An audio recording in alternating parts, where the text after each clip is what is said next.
আসসালামু আলাইকুম রহমতুল্লাহ। নতুন বছরের অগ্রিম শুভেচ্ছা জানিয়ে আজকে একটি নতুন টিউটোরিয়াল শুরু করছি। আর এই টিউটোরিয়ালটির নাম দিয়েছি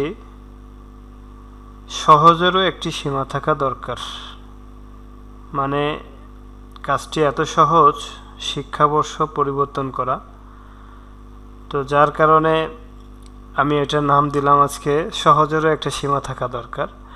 তো আমরা নতুন বছর সামনে চলে আসতেছে, তো 25-26 শেষের পথে আমরা 26-27 অ্যাড করব। তো এই অ্যাডটা আমরা কিভাবে করব?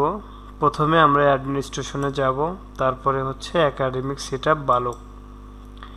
এখানে যাওয়ার পরে হাতের ডান দিকে আমরা শিক্ষাবর্ষ দেখতে পাবো।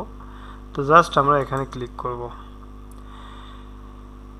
এখন আমরা এখানে ক্লিক করার পরে আগে যেভাবে করতাম এখানে এগুলো টাইপ করতাম, প্রত্যেকটা অংশ আমরা এখানে টাইপ করতাম, কিন্তু এখন দেখেন অটোমেটিকলি তার পরবর্তী বছর অটোমেটিক তৈরি হয়ে আমাদের সামনে হাজির হয়ে আছে।